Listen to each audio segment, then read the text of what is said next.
Alright, let's shoot a video with these LEDs. I'll be mostly using my trusty Sony a7S, which is a low light beast. And also my iPhone. It can't match the quality of the Sony, but the workflow is way simpler.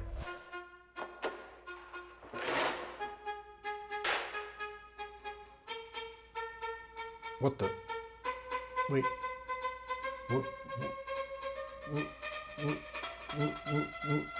Why do they look like that? Ever since I started making videos for all my LED projects, I've always struggled with making them appear as good on video as they do in real life. There's a couple problems. First of all, the LEDs are super bright and super high contrast, meaning they overexpose really easily, especially if I want anything else in the scene to be visible. If I underexpose though, then everything else is dark and the reflected color from the LEDs aren't even visible. There's also this hard edge blob boundary effect, basically what you see here. And when I shoot on my phone, it's the same problem. I did eventually figure out how to fix these problems because I've gotten a few tips recently that were super helpful. And with the following experiments, I learned a few key lessons. I'll be going over these throughout the video. Psst, by the way, the animations on the LED strip are generated by Mainframe, which is my MIDI to LED interface that I'll be launching pretty soon. Mainframe gets MIDI from Ableton, where I've set up a simple long note in a MIDI clip. And with some changes, and by adding MIDI CC, we can get the color changing so we could see how the different colors show up on video. Okay, now back to the problem at hand. I have the LED strip as the only light source for now, and I'm keeping the LEDs at full brightness throughout this whole process. The LEDs are also in a diffuser. I'm starting off with the ISO of 100, and the exposure of the LEDs looks okay, though a bit high. I think I have to keep it here because when I bump up the ISO, the LEDs go nuts. The surrounding's more visible, but it's really not worth it. Also, that boundary effect becomes stronger. Let's now bring it back down to 100 ISO. I think we have to keep it here and figure out how to get the color to spread a bit more because in real life, this whole area is lit up nicely, but it's way too dark on camera. Same problems with the iPhone, though the color spread's a bit better. We also have to take a look at the positioning of the LEDs. Here when I lift them off the table, the color is much more obvious and the contrast is lower, so nothing is overexposed.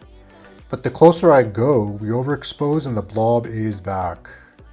Same thing happens when I bump up the ISO, even with the LEDs far from the table. iPhone is the same problem, though I think the software is boosting up exposure. And that brings us to lesson number 1. The existence and size of that blob is dependent on exposure, how close the LEDs are to the surface they're reflecting off of, and color. The blues seem to like the blob for some reason. Alright, let's add in another light. I have a cheap ring light that I use as my desk lamp, which puts out a decently bright and diffuse light. It's right now kind of dim, but we could turn that up. Now it's at max brightness. With the A7S now, I'm going to play around with the strip's position. I'm noticing that with more lights, I have to be more careful about exposure, because it happens quite easily.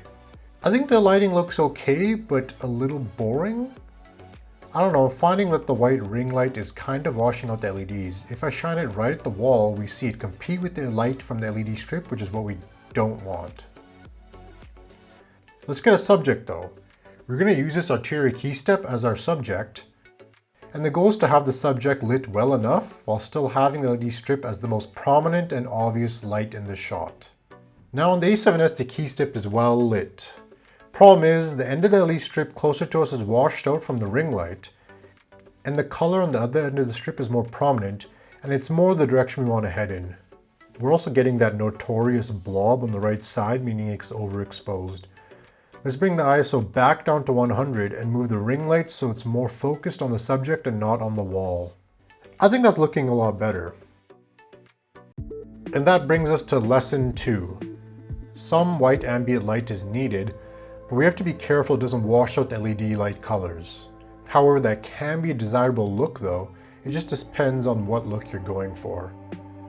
And this brings me to something else I didn't actually consider. What is the look, feel, vibe, mood, whatever you want to call it? What are we going for? On the iPhone it looks pretty bright, almost too bright. It's not too interesting and kind of boring actually. I don't know, reminds me of a brightly lit Walmart. I want to go for a slightly moodier look, which would hopefully bring out the LED colors more too. From here I spend some more time playing out the positioning of all the lights, and even tried close-ups of the arterial key step with the LED strip suspended over the table. I figured having the LEDs facing the camera and directly on the table leads to the overexposure and blob effect problems, so suspending the LEDs is a good idea. I have it propped up on some junk right now. Eventually I came to this look, which I actually really like. On the iPhone it looks decent too, but a little overexposed. I actually forgot that you could set the exposure within the camera app settings, so it's worth bumping down a bit. Facing the wall while the LEDs are suspended looks a lot better than before too, but I think this look is probably my favorite. The LEDs form a very distinct bar of light, which is a cool effect. And even if that weird blob effect comes on, it actually kind of adds to the look too, so I don't mind it now as much. Alright, let's add another variable. I made these LED fixtures quite a while ago. They're using 2 Cree LEDs, I think totaling maybe 5 watts each. I have a red one and a blue one. Let's add in these lights to see how it all looks. I'm going to turn on the red one now. As you can see, it's like really bright, and we get the blob effect when it's close to the surface as expected.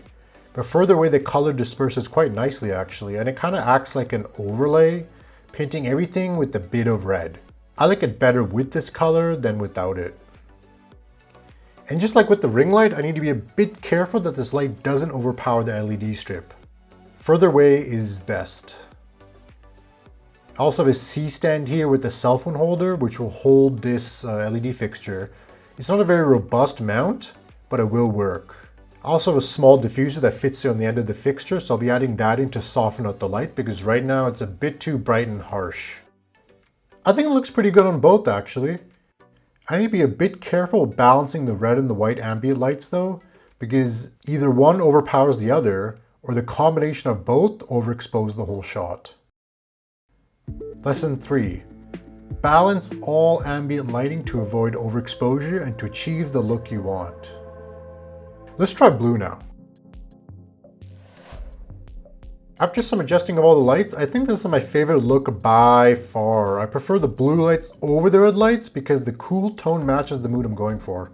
And especially with the red LED strip, the color pops really nicely. Damn. Okay, I think I'm pretty happy with that.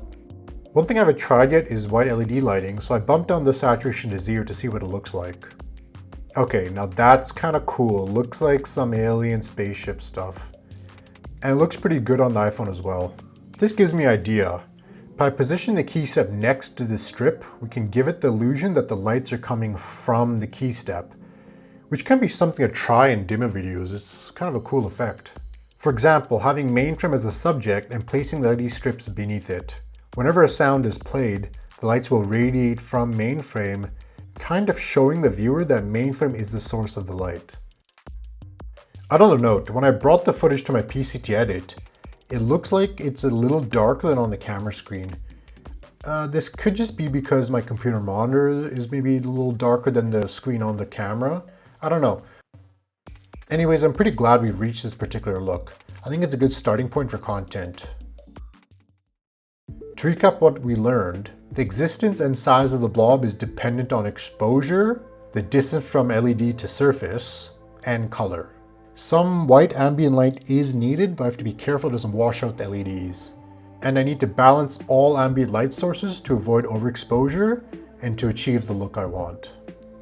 Now the next steps. I think there should be a better way to shape and direct the white ambient light, like something like a snoot to get a spotlight effect, or barn doors, I'm not sure. I could even maybe fashion something with cardboard or something.